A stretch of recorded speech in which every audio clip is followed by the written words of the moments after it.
प्रथम किसी भी ज़िले में पहला दौरा मैंने रोहतक का किया और रोहतक एक हिस्टोरिक सिटी तो है ही, हरियाणा की वीरता और संस्कृति का एक गढ़ है। और इस करके मैं कहा रोहतक से ही अपना सुपरविज़न एक बार स्टार्ट करते हैं और यहाँ से फीडबैक लेते हैं कि कैसे हमारा पुलिस प्रशासन कार्य कर रहा है।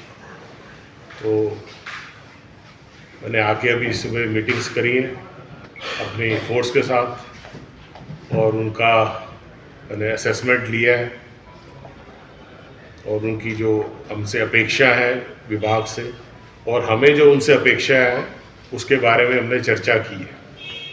तो काफ़ी अच्छी हमारा ये मीटिंग्स रही। तो उसके बाद हमने कुछ शहर के जो इन्फ्लुएंसर पब्लिक मैन है उनके साथ मीटिंग करी है और इसके बाद अब आपसे हम ये चर्चा कर रहे हैं। तो एक तो मैं काफ़ी दिनों बाद रोहतक आया तो मुझे काफ़ी बदलाव यहाँ पे नज़र आया, बहुत ही ज़्यादा एडवांस हो गई है। जो पहले रूरल एरिया होता था अब तो रूरल का तो कुछ नज़र ही नहीं आया, तो काफ़ी पक्का और एडवांस सिटी में से सिटी की तरह नज़र आया है जी। अच्छा कुछ सबसे बड़ी चुनौती तो गैंगस्टरों की है आपके सामने, किस तरह से उनसे के साथ निपटा जाए? देखिए, गैंगस्टर की चुनौती ये नहीं है कि रोहतक में ही है या हरियाणा में ही है, या ये एक नया ट्रेंड शुरू हो गया है, लोग टेक्नोलॉजी यूज़ करके वो कर रहे हैं। इसमें हमने बड़ी एक व्यापक स्ट्रेटजी बनाई है और उसका हमें जो काफ़ी हमारी जो स्ट्रेटजी का अब हमें रिजल्ट्स आने शुरू हुए। जो पिछले साल हमारे को जो थ्रेट कॉल्स आती थी उसमें हमारी 40% हमारी कॉल्स में कमी हुई है।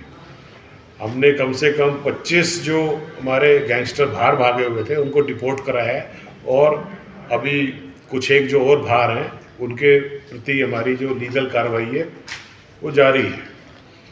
तो आप जैसे आप समझ रहे हैं कि जब से ये नया दौर शुरू हुआ है टेक्नोलॉजी का, इससे नए चैलेंज उभर के सामने आए हैं। जब हमने ज्वाइन किया था 1992 में तब अलग टाइप की पुलिसिंग होती थी। उसके बाद 1995 में इंटरनेट मोबाइल आ गया, तब अलग पुलिसिंग शुरू हो गई। उसके बाद आगे आपका स्मार्टफोन आ गए ऐप बेस, तो अलग टाइप की पुलिसिंग हमें चेंज करनी पड़ी, क्राइम ट्रेंड चेंज हो गए। और ये उसी का नतीजा है जो व्हाट्सएप और जो हमारे जो नए फीचर्स हैं टेक्नोलॉजी में, तो ये क्रिमिनल उसको यूज़ कर रहे हैं। और अब नया चैलेंज अभी आने वाला है जिसके बारे में हम तैयारी कर रहे हैं, वो है artificial intelligence, AI। Criminals will use AI आने वाले टाइम में, तो उसके लिए भी हम तैयारी कर रहे हैं। तो ये तो जैसे जैसे सोसाइटी ग्रो करती है वैसे वैसे क्राइम ट्रेंड भी चेंज होता है और फिर वैसे वैसे हमारी पुलिसिंग मेथड भी चेंज होते हैं। तो कोई संदेश बदमाशों के लिए? हाँ बिल्कुल, संदेश यही है कि एक तो जो पहले पुलिसिंग होती थी वो उसमें सोशल कंपोनेंट या पब्लिक का कंपोनेंट नहीं होता था। अब जो है किसी भी सोसाइटी में पुलिस अकेले रह के नहीं काम कर सकती, हमें मिलके काम करना है। क्राइम रोकना पुलिस का ही काम नहीं है, सोसाइटी का भी काम है, समाज का भी काम है, हर व्यक्ति का काम है। और हर व्यक्ति अपने आप को एक बिना वर्दी वाला पुलिसमैन समझे और पुलिस को सपोर्ट करे तो क्राइम अपने आप ही ख़त्म हो जाएगा। और ऐसे आने वाले टाइम में जैसे जैसे आप देखा होगा, आप मिनट में कहीं पे भी कॉल कर सकते हैं, US में कर सकते हैं, पूरे वर्ल्ड में। अब world has become a global village, तो उसके चैलेंजेस अलग हो गए हैं। तो उसमें हम सबको मिलके काम करना है, हमें आपस में एक दूसरे की जो समस्याएं हैं उनको समझना है। अब नई समस्याएं आनी शुरू हो गई हैं, सोशल मीडिया की समस्याएं आने शुरू हो गई हैं। लोग अब इसमें आप देखेंगे क्या कैसे कैसे वीडियोस उस पर डाल देते हैं, कैसे कैसे गाने, गन कल्चर प्रमोट कर रहा है, कोई वायलेंस प्रमोट कर रहा है, कोई महिलाओं को इंडिसेंट वे में पोज कर रहा है। तो वो भी एक हमारे सामने चैलेंज के रूप में उभरा है। अभी हमने 67 गाने बैन कराए जो कि इस टाइप के गन कल्चर को प्रमोट करते थे। जो है ऑनलाइन फ्रॉड बहुत बढ़ गया, तो उसमें हम वेबसाइट्स वगैरह को ट्रैक करते हैं और उसको हम ब्लॉक करवाते हैं। तो ये जैसे जैसे नए नए चैलेंजेस आएंगे हम अपने आप को इम्प्रूव करेंगे और उसके अकॉर्डिंगली हम क्राइम प्रिवेंशन की अपनी टेक्निक्स को बदलेंगे। सर, एक जो गैंगस्टर हैं वो जुनैल्स को टारगेट कर रहे हैं, उनको अपने गैंग के साथ जोड़ने का प्रयास कर रहे हैं, खासकर ग्रामीण क्षेत्र से। ग्रामीण क्षेत्रों में खासकर। तो क्या पुलिस डिपार्टमेंट की ऐसी कोई पहल के गांव में संपर्क करके युवाओं के साथ मीटिंगें की जाएं या परिवार वालों के साथ? बिल्कुल बिल्कुल, उस पर हमारी स्ट्रेटेजी बन भी रही है और उस पर हम कार्य भी कर रहे हैं। बट अभी इतना ये थोड़ा प्रीमेच्योर है कि भाई कि हर गांव में जैसे वो कांटेक्ट करके और वो सारे उनको रिक्रूट कर रहे हैं। हाँ, कुछ जगह ऐसे देखने में आया कि नए यंगस्टर्स को उन्होंने इन्फ्लुएंस किया है सोशल मीडिया के मार्फत से, तो उस पर हम एक्शन ले रहे हैं। बट हाँ, ये पॉइंट जरूर है, नॉट ओनली गैंगस्टर्स, कुछ विलेजेस जो हैं या कुछ एरिया ऐसे हैं जिसमें क्रिमिनल्स ज़्यादा हैं, तो उस पर हम स्ट्रेटेजी बना रहे हैं कि हम कैसे उसको हम उस एरिया को आइडेंटिफाई करें और कैसे उनको हम मेन स्ट्रीम में लाएं, कैसे हम उनको ये समझाएं कि क्राइम का रास्ता अल्टीमेटली जेल में जाके ख़त्म होता है। तो ये अगर हम युवाओं में ये हम एक मैसेज हम भेजेंगे, स्पेशली जो यंग जो हमारे स्कूल गोइंग बच्चे हैं वो क्राइम की तरफ अट्रैक्ट हो जाते हैं और सारी एनर्जी उसमें लगा देते हैं। तो हम अगर उनको, हमारा प्लान है कि हम उसको गाइड करें, वहाँ पे गांव में जाके उनके कुछ अवेयरनेस प्रोग्राम चलाएं, कोई एनजीओ को एसोसिएट करें, और ताकि वो क्राइम की तरफ ना जाके एक कंस्ट्रक्टिव सोसाइटी की तरफ उनका ध्यान जाए, पढ़ाई लिखने में जाए, खेलों में जाए और ग्रोथ में, सोसाइटी ग्रोथ में वो कंट्रीब्यूट करें।